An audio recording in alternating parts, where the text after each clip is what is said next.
Well, good evening, everybody, and welcome back to the garage, live and alive with Andy the Cabby on a Sunday evening. The time is 8 o'clock. Good to see you. Hope everyone is okay. Well, tonight, yet again, I seem to be getting good at this lately. We have a guest for you. It's Richard Taylor of Advance UK Wales, who we're going to have a chat with. And some good news, some big news from Advance today as well, which is something worth talking about too. So without further ado, let's bring Richard on and let's get going. Hello, Richard. How are you? Hey, Andy, I'm really good, man. Really, really good. You're looking well in that garage of yours. Love your podcast.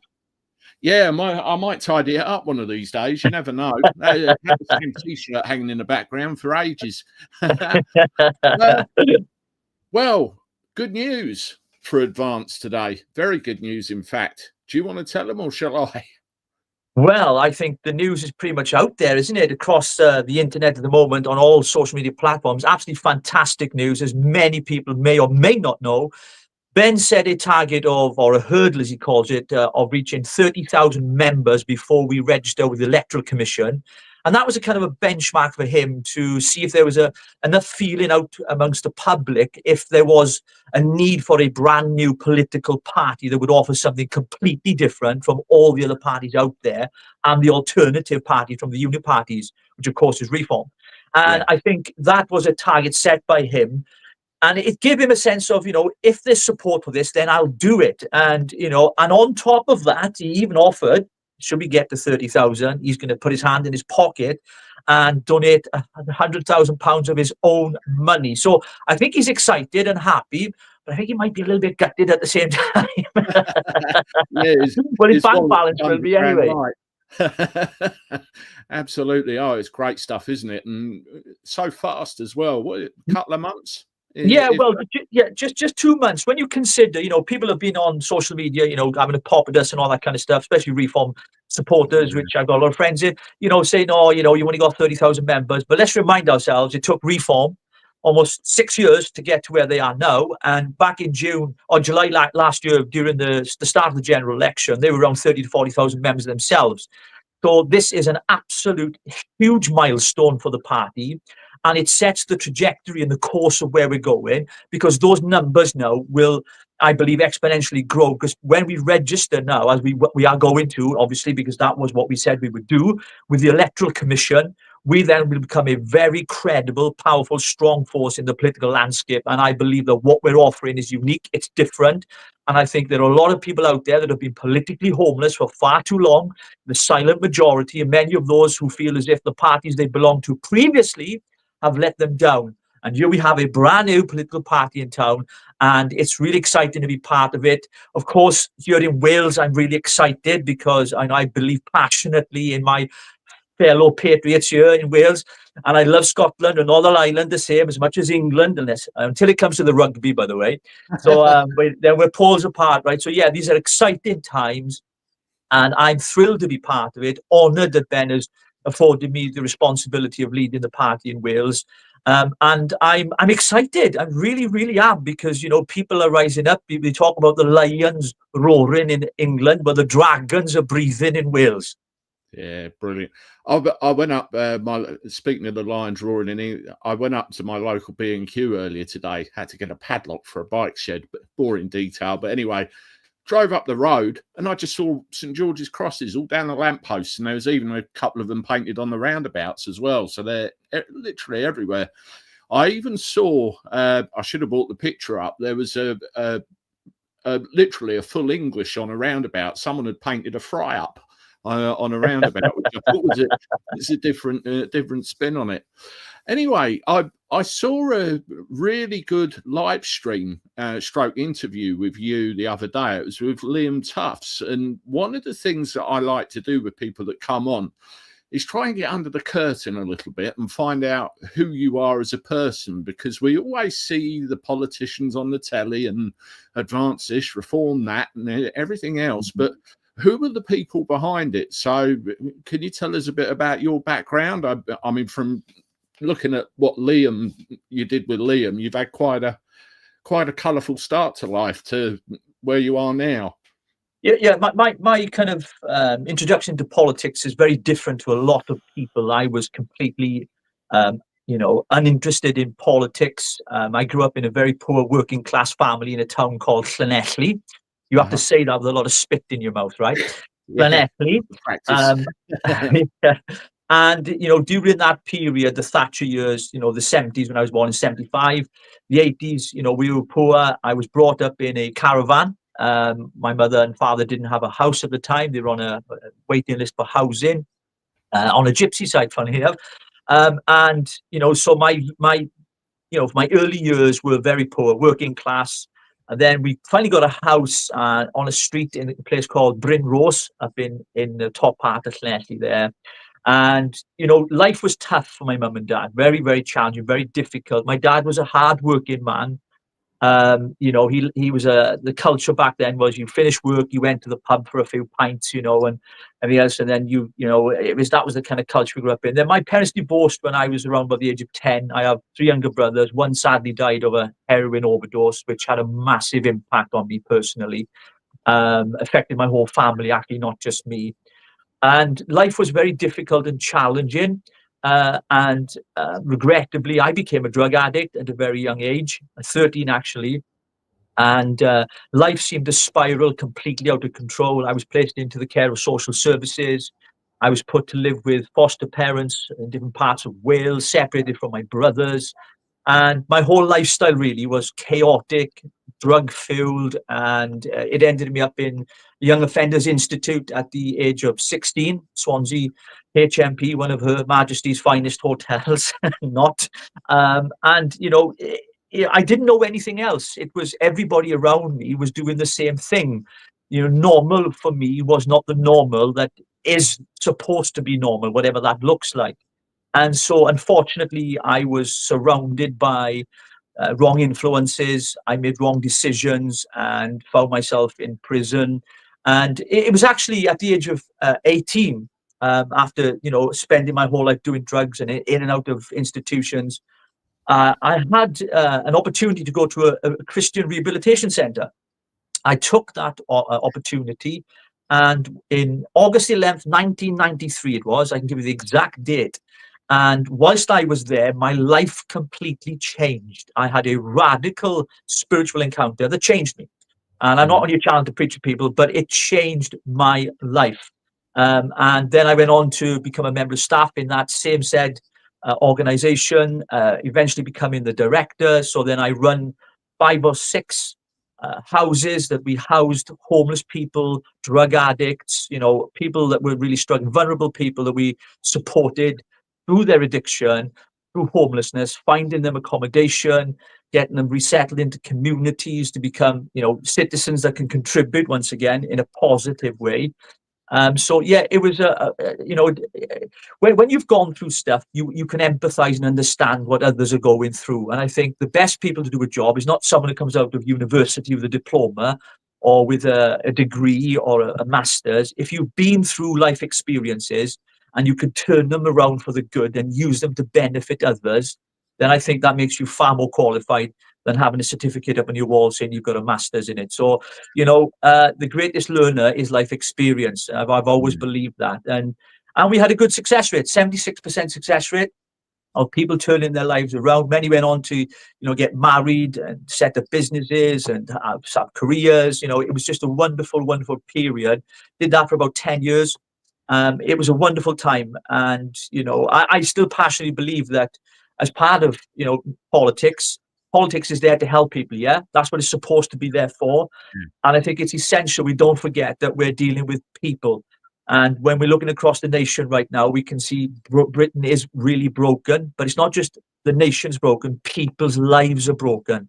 And if we can do anything to help that, if we can, create policy as a party in the future to help those people that I've worked with similarly in the past, then of course that's something I'm really passionate about. Okay, wonderful. I mean, how did you get into politics? I've always followed it on and off over the years because it is important, and I think one of the main problems we have, which is why the Uni Party has had it their own way for far too long, is the amount of people that don't bother turning up. I think last time, 40% of the population or the electorate was missing. So when they say we won on 30% of the vote, it wasn't a great deal of people. If you look at the population of the country, it's a joke. I'm a pissed off Tory with no home to go to, really. That's the best way to describe me. Hence, Advance is a platform for which we can change things for the better. And you've got all these talents coming in here, there, and everywhere. And I think it's very powerful. I mean, what pulled you in? Yeah, well, being a pissed off Tory, yeah, I think there's plenty of those out there, and then they're all joining Reform like Nadine Dorries. But anyway, that's besides the point. And maybe Jacob Rees-Mogg, you never know, because he's attended their conference, but not the Conservative Party conference. He's no intention of joining in. Look, I think, like a lot of people, there is political apathy out there. People feel as if their vote doesn't matter, doesn't count. So they stay away from the ballot box because maybe they voted previously, they've never seen any change. And it's simply because when you voted in the past, you voted for, two cheeks of the same ass. Whether you voted for Labour or Conservative, the only two powers that have ever been in government have not really delivered for the people of the country, of this nation. And sadly, people have turned away from politics because it's put them off. And let's be quite frank. I mean, I remember looking at politicians and thinking they were just all charlatans. They were in it for themselves. They were just money grabbing people. They didn't care about their constituents. They didn't care about people. I experienced it whilst running the rehab. We had Ian Duncan Smith come down, show his support, had loads of photographs. The optics were fantastic.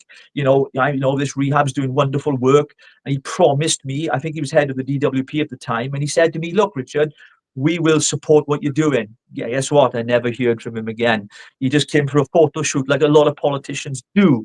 And I think me getting involved in politics, it was out of frustration. It was out of a real sense of indignation because I felt so nagged by the system that it was failing people that I was working with, that weren't getting the necessary help they needed. They weren't getting the support they needed. The people in communities were reaching out to their local MPs and nothing of substance was really happening. And I got frustrated, especially around about 2016, when the Brexit vote, of course, they tried to thwart that, if you remember, when 17.4 million of us, one of the largest democratic votes in our history, when politicians tried to block that, I got really, really pissed off about it. And I thought, you know what, this cannot happen because this is a direct attack on our democracy.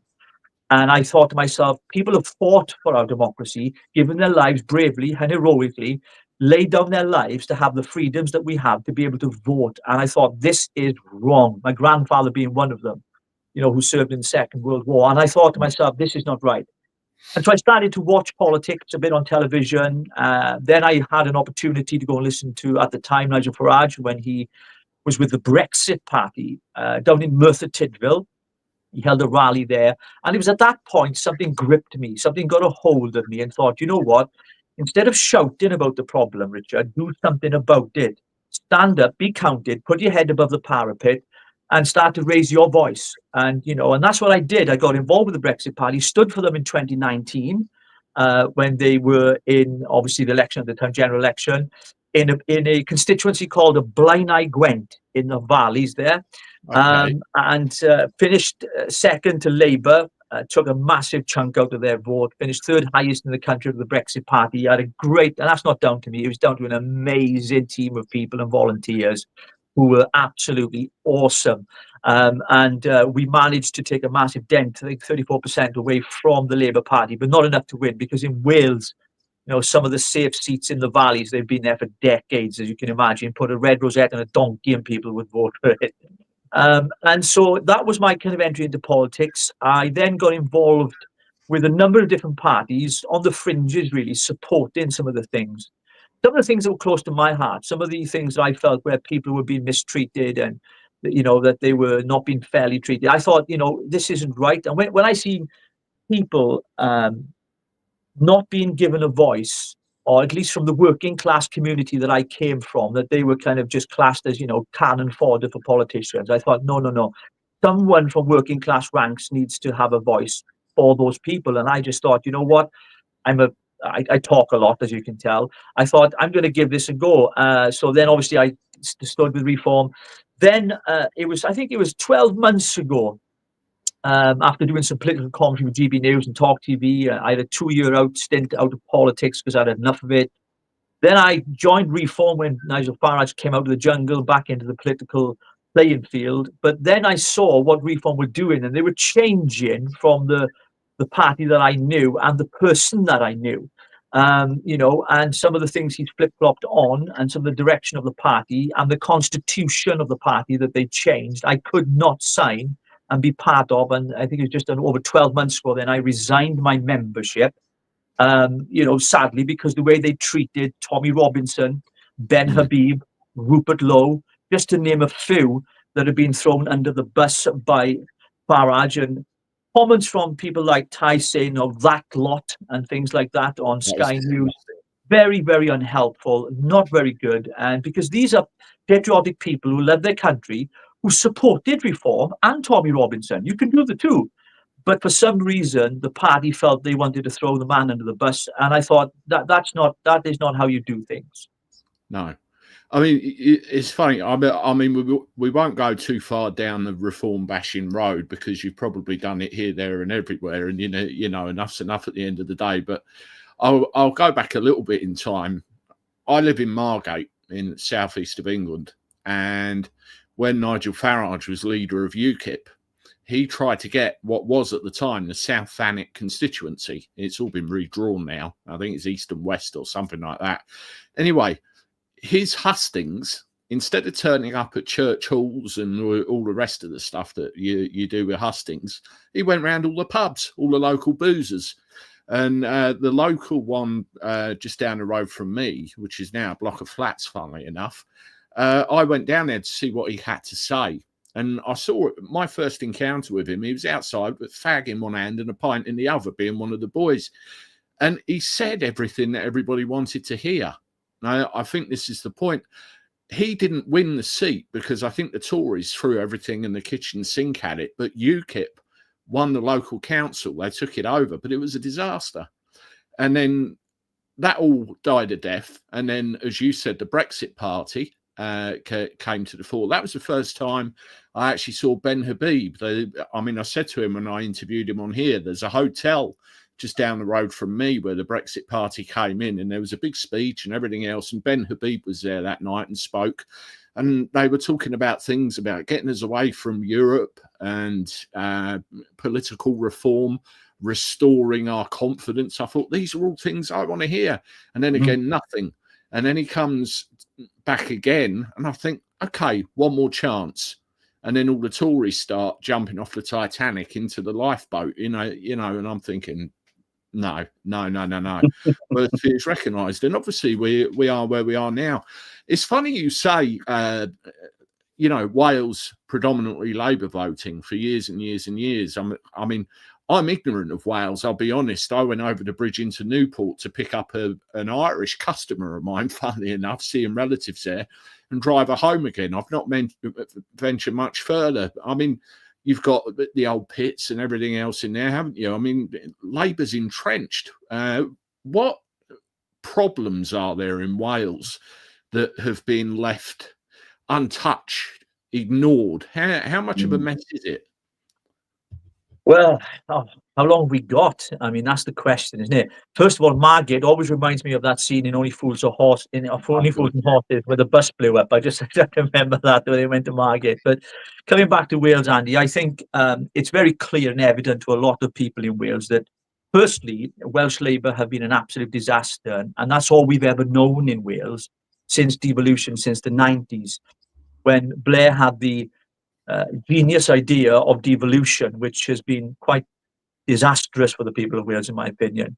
The way that devolution has developed with 22 devolved powers here in Wales that we currently have from Westminster under the Barnett formula, which is a proportion of money that's given from Westminster to the Welsh government to then use for public services, education, and such forth and such forth. But if you look at the tables and the charts that are out there that would measure where we're at on the scale when it comes to our education, our public services, the NHS, we are hitting all the wrong records because we're hitting the bottom of those records, and it's been a complete and absolute abject failure of Welsh Labour here in Wales. I mean, if I can just bring it, in a few years ago, if you remember during the pandemic, the COVID restrictions, Mark Drakeford, the Emperor Donny Carter, the First Minister at the time, I mean, he brought in the most draconian measures that I've ever known out of the whole of the United Kingdom. Some of the lockdowns are absolutely absurd.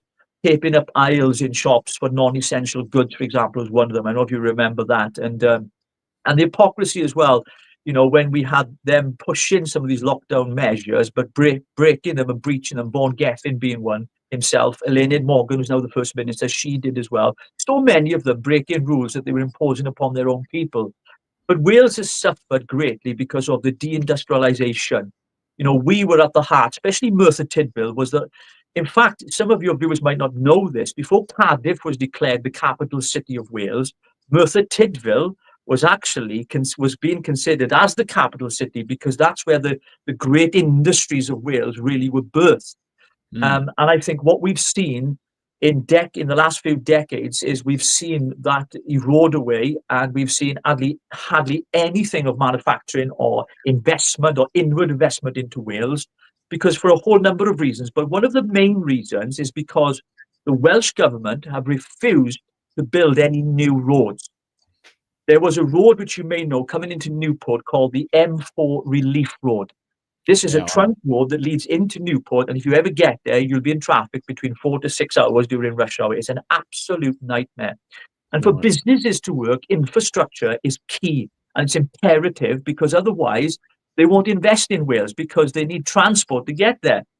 And if you looked at our transport system, not just our roads, but our railways as well, they're absolutely dreadful. I mean, even going from, north to mid Wales, and there is a massive divide here in Wales between North and South Wales. It's just absolutely crazy. And that's been created by the Cardiff Bay cartel under Welsh Labour. And if you look at the reports out by Oxfam and I think it's the Iron Bevan Research, they published some reports recently, and Wales has the highest levels of child deprivation in the whole of the United Kingdom. And the reason for that is because the Welsh government, for many, many years, will spend money on virtue signalling projects rather than putting the money where it matters the most. And, we're kind of a socialist they have a socialist agenda where, we've allowed them to get away with it for far too long because we become so reliant on the state. By keeping people poor, they come to you with, hat in hand, or whatever you want to call the phrase you want to use. Please, sir, can I have some more? And then we'll do as we're told. And that's been the kind of culture that we've had in Wales. And I think that needs to change massively because we've not had real leadership under Welsh Labour for sure. And Elaine Morgan is surely not the person to be leading Wales right now. No, absolutely. I mean, I always look at how we're governed, across all the countries that make up this union of ours. And as you called them, the Uni Party earlier, Labour and Conservatives, you couldn't stick a fact paper between the two. And I fear Reform are going the same way. But then you talk about change or talk about different things, and you get comments like splitting the vote and, oh, that little tin pot party won't amount to anything. It's like they're trapped in that British state cycle of doing things, and forevermore. It's frustrating to read some of the things that people talk about and say. I mean, how is Advance being received in Wales from what you've seen? How hungry are people to say, two fingers to the establishment, let's get this done? Yeah. But I think the first thing is, I mean, there's an excitement. There's a sense of expectation, and people are realizing that we've got wind in our sails here now, Advance UK, nationally, of course, here in Wales as well. And I think one of those reasons is, Andy, is because up until now, there's been no alternative to the uniparties. We've only ever had reform. Hence the reason why they're polling so well here in Wales. And it's understandable that people will gravitate towards them because there's been no party that's really represented the people. Now, since Ben launched this party just over 2 months ago and 4 weeks in Wales here, we have seen a huge surge of people take a look at Advanced UK, which I would urge people to do. Go to our website, check our mission statement out, and realize that, it's not just reform anymore. There is an alternative party out there that will stand for the 4 key things that make our party so, I believe, the kind of USP really of our party, which is democracy, sovereignty, equality under the law, and nation states. And those 4 things are essential to saving the United Kingdom or Great Britain and Northern Ireland, for the simple reason we will not take the knee or bow the knee to these super international powers like the WEF, the WHO, the UN, or even entertain anything that the EU on its regulations and red tape that they would place upon us by unelected bureaucrats in Brussels. And I think what we have seen is the other parties that unfortunately have said they're going to do the very things that we've set out, and they've reneged on those things, that they've reeled back on some of those things. And we're a principled party. And one of the things that I would say to you and to your listeners and viewers, Andy, is this. I've watched Ben Habib since 2016, when I interviewed him on a podcast I was running back then. And the very same things he was saying then, he is saying now. He has not changed one bit.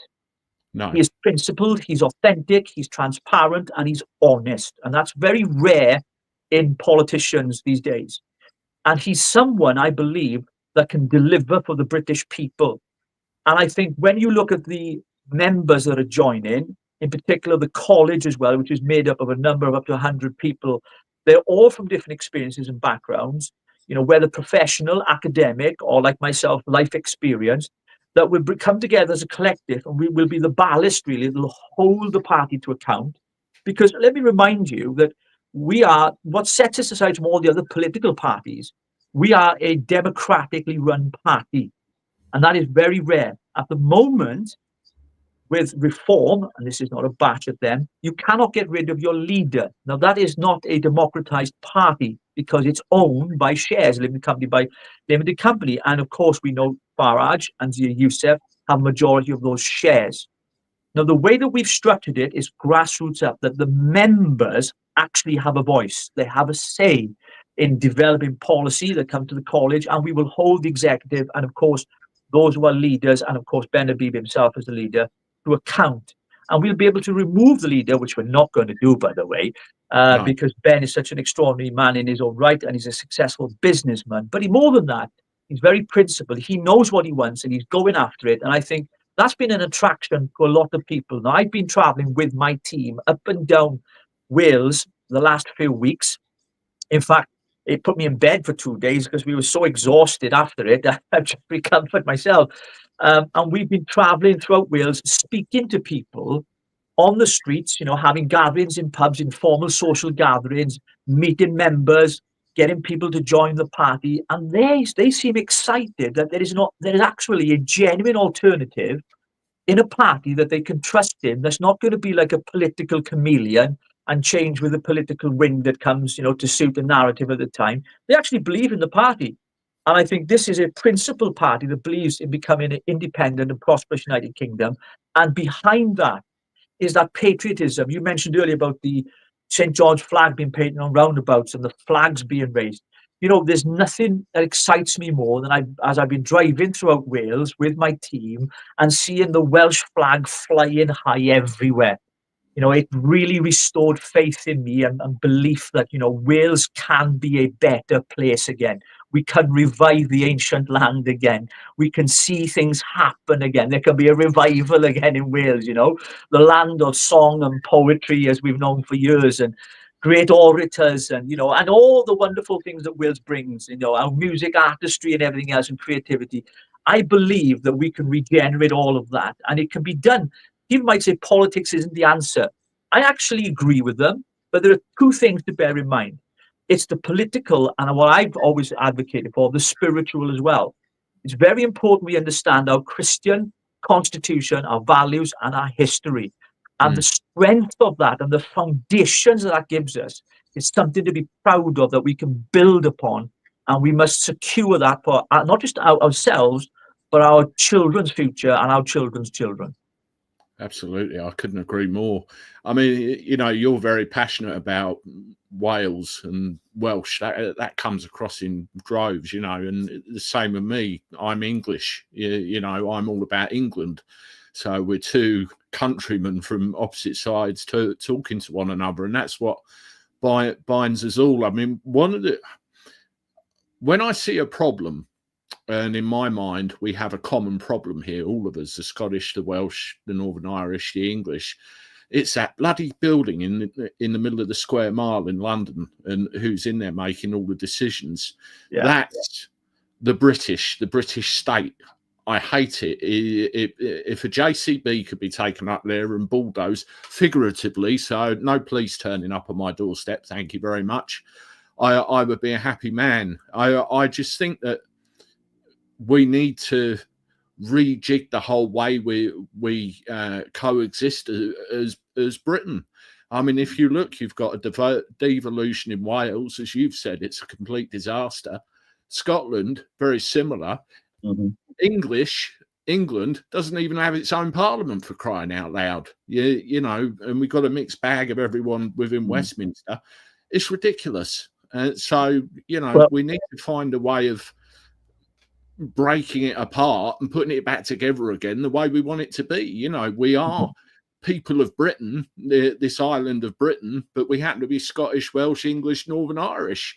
We can get on as a union of countries. Yeah. I'm a unionist at heart, 100%. And the nation state that Ben talks about is very important. But going back to your London, I'll come back to that in a moment. You do have an assembly that's led by Sadiq Khan, unfortunately. So my prayers and thoughts are with you. Thank you. Okay. But I think the nation state, and, we are, of course, Wales, Scotland, Northern Ireland, and England. But we must understand that one of the things about Parliament, it should be sovereign in all of its parts, right? And it is not sovereign.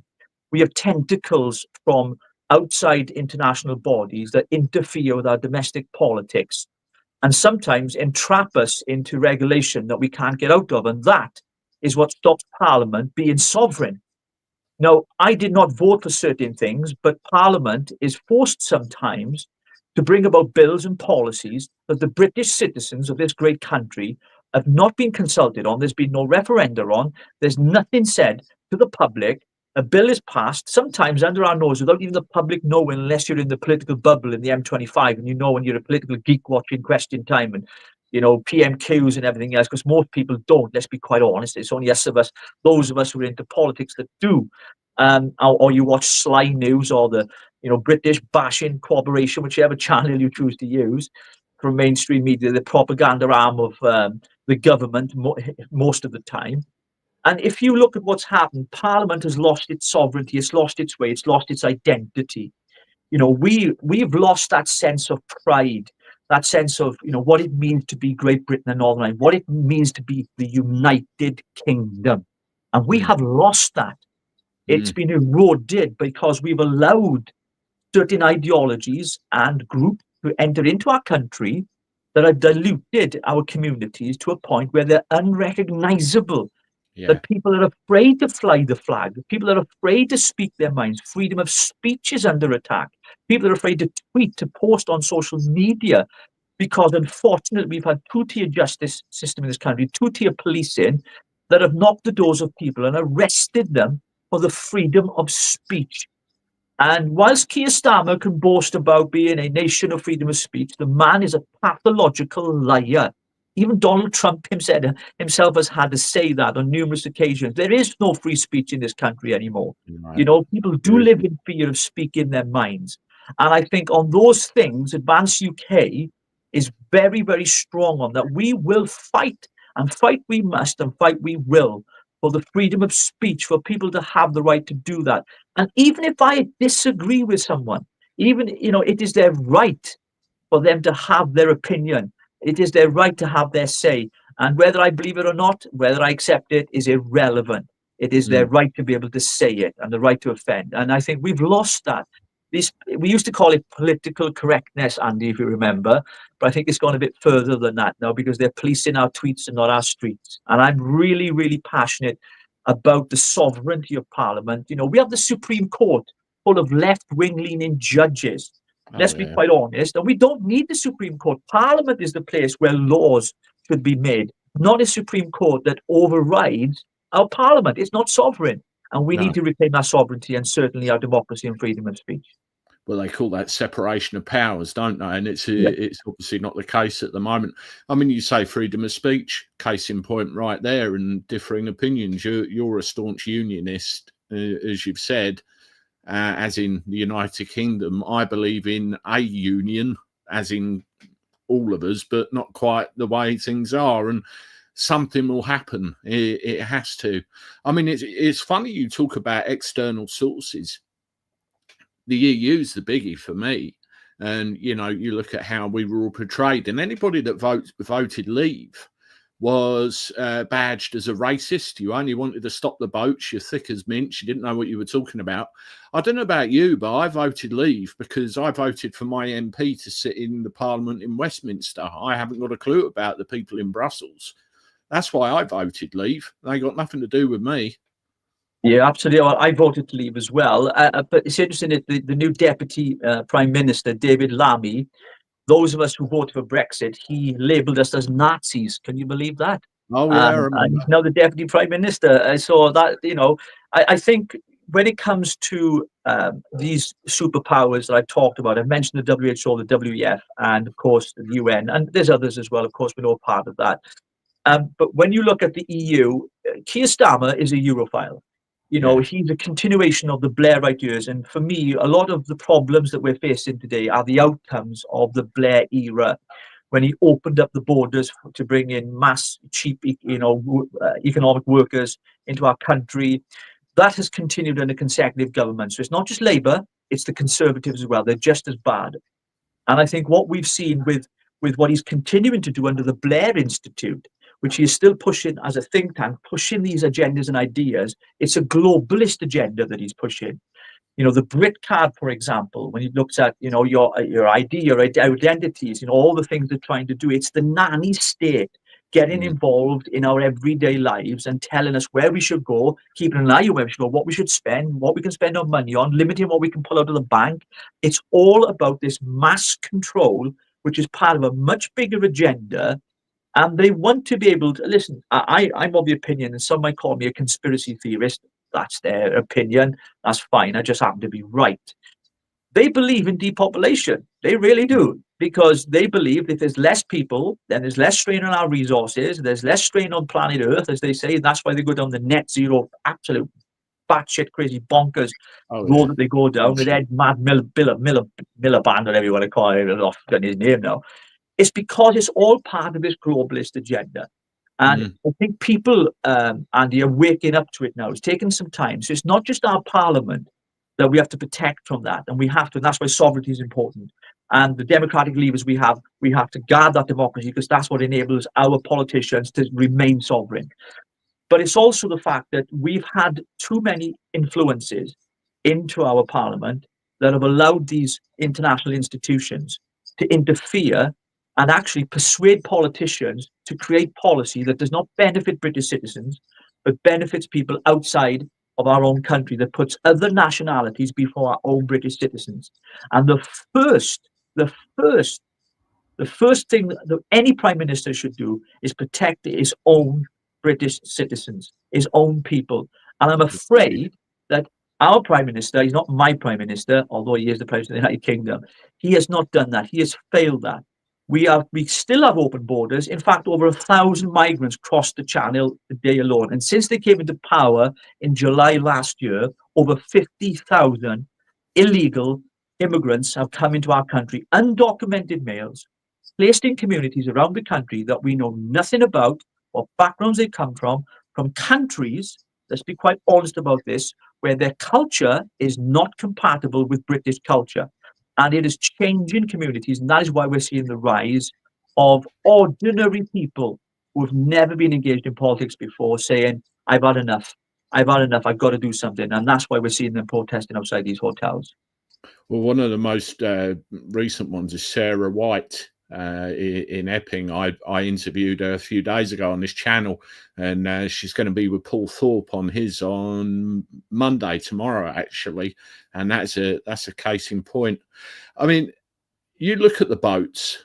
I mean, migrations it's a problem all over in all quarters, but the one I pay careful attention to, because it's only half an hour down the road from me, is what's going on in the English Channel. And I always ask, who are you? Where have you come from? What do you intend to do when you get here? And can you financially support yourself? And if I'm not happy with the answers to any of those questions, you should be sent back. How would you? I mean, I'm asking Richard. I'm not asking, the leader of Advanced Wales. How would you stop the boats? What would be your suggestion? Well, I think, first of all, we would need to leave the European Court of Human Rights. I think that's essential because, of course, that ties us in. Once again, it's another international body that we don't need to be part of. I would repeal all of that. And the Human Rights Act, we don't need it. It doesn't need to exist, because what it does, the ECHR offers protection to foreign nationals. But what about our own human rights in this country when we put in foreign nationals before our own British people? I mean, we have veterans on the streets. We have pensioners who are struggling. We have a homelessness crisis. We have people coming out of prisons, even if they've been rehabilitated and won a life and resettled, which I worked with that industry for many, many years, can't get housing. And yet, I read earlier I think it was last week, that the government are building £300,000 houses in Sussex to house asylum seekers. They're placing them in hotels at the cost of, millions of £5 million a day, whatever the case might be. And now they're looking at HMOs, which, by the way, the HMOs that they're looking at moving these migrants into, they're going to be paid double the rent, the landlords, on 7-year contracts. So you're talking millions of pounds up front. And it's a money incentive the landlords are going to take just to house them. And so I don't blame necessarily the migrants. I blame the government. I blame consecutive governments that have allowed this to happen under their watch. And I think for me, as an individual, I would detain, as soon as they arrived here, I would detain some form of detention centre. This is not policy from Advance UK. This is Richard Taylor speaking. Yeah. I would detain and I would deport. If they cannot show me who they are, they have no documents, I have no history of who they are, what they're here for, and what reasons they've come for, as in any other sensible law-abiding country, because I believe in equality under the law, then you will be shipped back, deported back to the country you came from, or the last country you came from, which happens to be, in most cases, France, which last time I checked, is not a war-torn country. And they've crossed many different countries throughout Europe to get here. They come here because of the benefits. If you stop the benefits, you stop the boat. If you continue to give handouts, then of course they're going to come here. It's inevitable. And the Conservative Party had the option. They had the Rwanda scheme. I mean, never took off the ground, right? Never had a chance because of left-leaning judges in Supreme Court deemed it to be inhumane, and it was against their human rights. Again, the problem with the ECHR, we don't need to be part of that. And I know some people will argue, well, it would affect the Good Friday Agreement. No, it would not. Because if you look at what's happened, in effect, when Brexit was done, it never got completely done. No. At the point that Farage left the playing field and said, oh, I've done my job, Brexit is fulfilled. No. It was half-baked. We did not get Brexit done. The withdrawal agreement was absolutely abhorrent. I remember it at the time. I was opposed to it. We have a border down the Irish Sea. Should never have happened. And one of the things that I've always admired about Ben is he fought hard for the people of Northern Ireland. Tooth and nail, and there is, on his own expense, going over there and fighting for them to be part of the United Kingdom, Great Britain and Northern Ireland, not to be annexed off from the UK and tied into EU regulations because of that border. And I think it's essential that we take back full sovereignty, and in that we're able to deport people. Look, many other countries around the world, Andy, have done it. Australia do it. Perfect example. You can't come to Australia unless you come under certain means, and there are regulations around that. And I'm afraid we in the UK have been too soft for too long, too tolerant, and the country needs to breathe, man. I mean, we're being suffocated. It's not a question of compassion, but capacity. We can't take any more people here. We're full. No. Yeah. No, it's just not possible. You talk of Australia. I had a customer. I haven't seen her for a few years now, but she lives in Transylvania. or is it Tasmania? The one off Australia. I'll probably say the wrong thing. Tasmania, Sound like Vampire Land. And they had a massive problem with illegal immigrants turning up on the boats, and they were immediately removed and put to an offshore processing centre. Guess what happened? They stopped coming. They got one every year or two trying their luck, and that's it. So it's for, and going back to the law, you talk about ECHR, and everybody's up in arms. I mean, I see it quite regularly when, say, Farage goes, we need to leave the ECHR. He gets accused of saying, oh, he's going to take all your rights away. But what people, I think Ben said this to me on the chat we had, that the problem is with the ECHR, their rights and our rights as Indigenous people of Britain are treated equally. So it's perceived that they're more important than we are. So, get rid of it. And, we have a system of law in this country. We talk about replacing it with something else, a British Bill of Rights and everything. We have a Bill of Rights. And if you read it, it will give you the list of all of the rights that you hold dear. We've already got it, but it's been layered over by all this European garbage that we've had to put up with for the last 50 years. Yeah, and I think as well, what people fail to realise, if you come here illegally, you're a criminal. You're a criminal. Right. And if we believe in equality under the law, that everybody should be treated equally under the law, if you commit a crime, then that's punishable. If you commit a crime on foreign soil, which they are, they should be immediately deported. That is not far right. That is sensible. That is what the law states. But unfortunately, there's not been the political will within our current government or the previous government to enforce that, because they're afraid of the optics of it. They're afraid of, the European Union and the member states of that, and the ECHR getting involved. And, and I've got to the point, like a lot of people now, they are getting to the stage in their own lives because they're seeing what's happened to their communities and their young women and their girls, and the reports are coming out of these heinous crimes being committed, not always by immigrants. Let's be quite balanced in this, but we've allowed this to happen under our watch. The government certainly has. And I think we've seen an increase. In fact, there was a report out by the Centre of Migration just a few weeks ago that I read, that there is a correlation between open borders and sexual assault against young women up by 67% since 2021 to 2024. And they have done their research, and in the paper, which you can find pretty easy to look online for it, the research shows there is a correlation between asylum seekers coming here, illegal immigrants coming here, and an increase in sexual assaults on young girls. Now, that can't be ignored. Our government cannot turn a blind eye to that. It has to be addressed. And unfortunately, we're allowing people from cultures who believe it's their entitlement or divine right to act in such a way that we would consider obnoxious, evil, and perverse. And I don't think that those ideologies fit with the British people. They don't sit well with us. They're not compatible with our Western culture, and they don't belong here. No, correct. I think it was Rupert Lowe with Restore Britain put an interesting chart out. I've probably got it on my laptop somewhere, where you've got a list of the countries, and there's like a bar chart of who's mostly responsible for what we've just been talking about. And it's the kind of people that are here. It's really alarming. What I want to do briefly, because we've got a few comments lined up, which are quite pointed questions to do with Advance. So I think it'd be good to go through some of those, if you're all right with that, just to answer some of the questions that we've got. Any questions at all, fire them at me. If I know the answers, I'll give them. If I don't, I won't. Perfect. Before I do, can I just thank everybody for joining this evening? We've got just over 500 watching at the moment. Very much appreciated. If you haven't done so already, can you hit the like button on this, because it helps the algorithm spread the news everywhere. And obviously, we need to put Richard in front of people. We need to put Advance in front of people. Subscribe to the channel if you're a newbie. I'd appreciate that very much, and make sure you share this on your social media. So without further ado, let's have that first question. Pokey Dude, if Advance UK Wales claims to offer a new direction, what tangible changes can communities expect to actually see in their everyday lives beyond the slogans? That's a good question, because you just get bullshit usually fed to you from politicians and nothing ever changes. So I think that's quite a good question, that.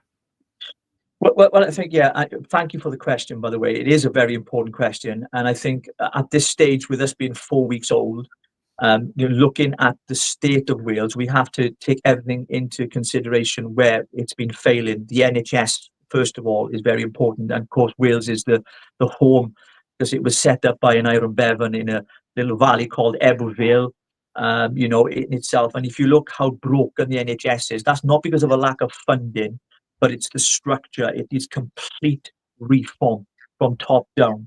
Because what we've had is we've had so many people that are in executive roles and middle management that are paid huge sums of money, and our staff have been paid poorly, and they're not effective. Therefore, they've decided to go and work in other countries around the world, and they've left our country. So we have a retention problem within the NHS. Training, of course, is a big issue. So the NHS will be one of them. When it comes to the economy here in Wales, we only have tourism as the main industry within Wales. Now, the Welsh nationalists will talk, well, we got water. Yeah, well, we need more than water, right, to be a prosperous country here in Wales. And I think the reason why businesses have not been able to grow here in Wales is because of the tax system that we have here. Some of the small, medium-sized businesses are taxed to the hilt. If you were a small entrepreneur and wanted to open a shop in a high street, our high streets need reviving. Have you seen the state of our high streets? To the person who asked that wonderful question. Our high streets have been decimated, boarded up shop, businesses closing down, because they're not being given the incentive to create business, to come and set up a shop, and creative people that want to open up something to make something work and happen for them. And unfortunately, because of high business rates, they're not able to do that. The government don't give subsidies. There's nothing out there that encourages them to do that, because they're pushing people out of town centres into these big retail parks. And I'm afraid that's not worked for people. When it comes to our industries, we've shut down some of our most important industries. For example, Port Talbot being one of them. Many of you know the coal blast furnaces were shut down because of the net zero madness. You look at what's happening to the landscape. Look at our farmers, for example, the inheritance tax upon them, and how it's damaging to so many families and farmers across Wales. So there's a whole raft of ideas, and I'm not here to pitch policy tonight, Andy, because of course that is something we will look at when we near the elections. But I think it's having a political will, not just to throw out slogans, which I can do, and I have done, but I think it's having people who are not just saying it, but will do it, that will make the changes that need to be made. And of course, we've got Senate elections coming up in next year, and we've got to look at that. That's an opportunity possibly for us as a party. But let's not forget, we're 4 weeks old in Wales, and we've got to look at what's ahead of us, in front of us, and see what we can do to fix those problems. Wonderful. I think people are pissed off with slogans, aren't they? Really, Yeah. they're just looking for hope. They're looking for a fix, and that's it. It's funny you talk about the industrial parks. We had the same thing here. I mean, I said Margate, and you mentioned the Jolly Boys outing. Funnily enough, that was filmed, I think, around 1988, something like that. And if you look at in and around Margate then and compare it to now, it's vastly different. We had a shopping centre open up, one of the original big places here, and a lot of the shops in the high streets all went up there, and it just decimated the high streets. It's coming back a little bit, but like you said, business rates is a very big factor with it. But it's one of those things that have got to change. Yeah, when you look at the hike in national insurance for business as well to employ people, I mean, it's just extortionate. We used to think the Conservatives were low tax, but they were high tax. Now you've got Labour, 0.2 Conservatives with raising taxes. I mean, Rachel Reeves, for example, from 22 billion on Black Horse, she's increased it by about 3 times that amount. And these are people who are unqualified, who've got no experience to be in the cabinet because they've got no business acumen about them at all, and yet they're running the country, and they're running it into the ground. That's all they're running it into. But I think going back to the question on Wales, I think it's important not to have people who are passionate about changing it. But of course, until the books are in front of us and we see the mess that we are in, because we only see what we get to hear. But actually, if you were able to open up the books and see the actual state of the country, then I think you'd realize we're in a bigger mess than we really are. And we need to reinvigorate our communities, the working class areas, the mining villages in Wales. the farms, all these people will need investment. But that inward investment won't happen until we deal with things like infrastructure and, creating industries again and creating businesses again and making Wales an attractive place to come, not just for a holiday, but to set up a business, to set up companies here and attract big corporations to come in and to create jobs for people. Because, our employment rate in Wales is one of the lowest in all the United Kingdom. Another record hit by Welsh Labour in the devolution. And so we need to make Wales attractive again to people, because we're a very rich country. It's a beautiful country. And I'm sure that, if given the opportunity, then many companies would invest. But unfortunately, we don't have the infrastructure. And if you look at what's happening with Welsh Labour, their decision not to build any more roads in Wales because it'll affect the green belt, and because of their net zero madness, they'd rather plant 50 million trees in Uganda than build new roads in Wales.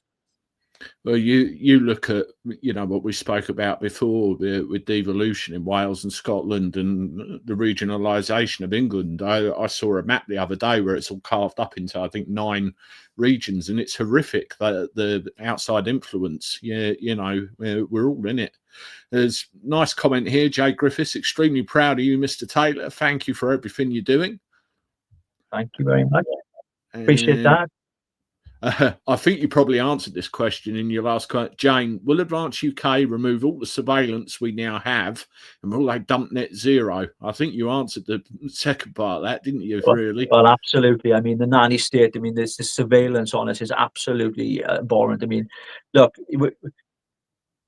it's been coming for years. We've seen it coming down the road, haven't we? And if you look at all this facial recognition, this biometrics, all this thing, it's absolutely deplorable. And we would repeal all of those things because they're not necessary. If police did their job well enough, then we wouldn't need some of those things. And certainly when it comes to the other things that she's mentioned, I certainly agree with that. We will dump net zero because it is the craziest, most expensive idea I've ever heard of. People are paying a green levy tax on their earnings, which we didn't ask for, didn't vote for. And you consider all these, ideas, we're going to run on wind and everything else, and we don't need, no. Net zero is one of the biggest scandals of our time, and it will make us poorer and poorer. Absolutely. I think the wind farms, when there's not enough wind, I think diesel generators keep them going. So it's a fallacy. Mick, hello, Mick, one of my longest subscribers. Took reform 3 years to gain momentum because they were pioneers. Don't forget, it was either Labour or the Tories at that time, so they were breaking new grounds. Yeah, I mean, absolutely. Look, and they've done very well in that space of time. But of course, I'm here to talk about our progress just in 2 months. To hit 30,000 members in such a short space of time. I know Ben's on record saying we thought it'd take us 6 months to get there. So it's even, blown us away on our expectations. And I think what's exciting is that there are, a large majority, silent majority of people who have been politically homeless and are looking at Advance UK as an alternative now, and getting behind what Ben has been saying. And you only need to watch some of his interviews and to get a good grasp. He's far more eloquent than myself. He's far more intelligent on a lot of these matters than I am. But I know that people, if they take the time to listen to his interviews and understand where he wants to take the country and the nation as a whole, I believe that they would see a man that they can get behind. And I would urge people to do that, to take a look at not just our website, but follow podcasts like yourself, Andy. And thanks for having me on, by the way, and You're many others out there that we've been on and been able to share, because mainstream media will not give us a platform. And I'm excited because now we're going to register with the Electoral Commission, which means we are now a political party, and upwards and onwards. Absolutely. I mean, he said pioneers, but, really, you've proved your point, how far you've come in such a short space of time. And it's the feeling that people have as well. And it's just onwards and upwards. What would a practical Advance UK Wales manifesto actually prioritise now with these? I think you've already covered that, really, in that we're not really at the stage to talk. Yeah, I mean, it's still a valid question. So thank you so much for asking that question. Every question is valuable, of course. And I think when it comes to manifestos, I want to say 2 things. First of all, manifestos don't mean nothing, because every single party that comes out with a manifesto just tells lies. Because if you look at the majority, 90% of what they say they're going to do pre-election, post-election, they renege on, or they roll back on, or they don't fulfill what they said they were going to do. So they're false promises. And what we don't want to be is another party that does just that. Promise you and not deliver. And I think it's important that we're honest with the British public and with the Welsh people of what we can and cannot do. And I think people appreciate honesty. So even if we're not able to achieve maybe in the first term in office, should we be fortunate enough to govern one day, not deliver, but if we're upfront with the people and say, look, this is going to take this amount of time for these reasons, and we're honest with people, then people will support and get behind you and behind the party. But I think when you promise people and then straight away, like we've seen with Keir Starmer, on the pensioners, on the farmers, on small businesses, on the taxation system and everything else that he's gone on about, unfortunately, people have lost all faith. I mean, he's got to be the most hated man in the country right now. I mean, not just because what you see on social media, just talking to people out and about on the streets. People just despise the man. I don't know how he sleeps at night, to be honest. But, it's because when you make a promise, you make a contract with the people, and you break that promise, then, of course, in any normal employment, you'd be sacked. That's breach right, of contract. But unfortunately, there are certain ring fenced within Parliament where that can't be the case, and we have to have a general election to get rid of him. But certainly, I think talking about manifestos at this stage is too early. But what I would say, in just to finish off the question, most of our promises and policies, or manifestos, what you like to call them, will be developed out of those 4 key cornerstone principles which I've mentioned, which is sovereignty, democracy, according to law, and nation state, because they will formulate the policies themselves. And it won't be one man dictating from the top, this is our policy on net zero, here it is, members, that's it, get on with it. No. We will listen to the members, of which that will come to the college, and then the college then will formulate the policies, having listened to the members. So it's grassroots up, not from the top down, and that's the difference. I just need to mention, Andy, my battery's got 5% left on it. I've just realised. Oh, I should have charged it up. Okay. Well, we're coming up to just over the hour. So if we have another few minutes before your battery goes pop, is that what you're looking at me on an iPhone or something? Yeah, it is. Yeah. Go on. We're okay. We're okay for the moment. Okay. Well, warn me if it gets any lower. This is an important point we haven't mentioned. Ben has been blacklisted because Tommy joined. They wanted Ben to stop Tommy's freedom to join. Tommy seems to be the thing, doesn't it? The mainstream hate him. The mainstream political parties hate him. He seems to be an enigma that causes division in the mainstream. I don't agree with what they're saying. What's your opinion of Tommy? Before I talk about Tommy himself, I think it's important to understand that what we believe at Advance UK, that any British citizen, regardless of their opinions, their beliefs, their differences, or what they might believe about, different things, can join Advance UK. So anybody, as long as you're a British citizen, you can join as a member. Now, Tommy is a member. He holds no position within the party. He has his own activism. And as well documented, he's done a fantastic job in exposing the grooming gangs, which has been needed because the mainstream media wanted to cover it up. And so did many within Parliament as well, including Keir Starmer as the head of Crown Prosecution. We know all of this. And especially Lord Hamer, who's done so much damage since becoming the Attorney General. And I think what it's shown is that Ben has opened up the door, regardless of your political views or opinions. You, as a British citizen, because that's what true democracy is, can join our party. And Tommy being on board, for us, he's just a member. People need to remember that. Yes, he has a huge following, and he's done some amazing work, which I support personally, and think he's a tremendous, tremendous activist in fighting for the survivors of those who have been tragically, raped and groomed for many, many years, and he continues that fight. And so, I've met Tommy on several occasions. I support what he's doing. I think he's a wonderful person. And I think that, a lot of the media won't touch him because they're afraid, because of what the cover-ups have been for many, many decades. And he's one of those people they won't go near for that very, very reason. Especially Piers Morgan. I think Piers Morgan's scared of him, to be honest with you. So Piers does get to watch this. Get Tommy on your program, mate, will you? I have been watching that unfold. It's been quite entertaining. I'm down to 1%. I'm down to 1%. Sorry, mate. Yeah. Right, okay. Well, we'll end it there then, Richard, before you go blank. I usually give my people last words when they come on. Anything you want to say in conclusion before we go?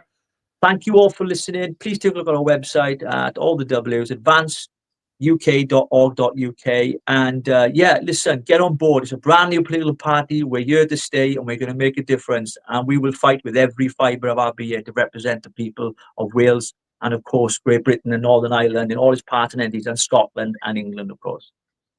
Wonderful. Well, thank you very much, Richard, for coming on. Apologies to anybody whose questions I didn't get to. Wonderful to see you all. Thanks for chatting, Richard. It's been great. Again, make sure you hit the like button, subscribe, share this with your friends. And until next time, I'll see you then.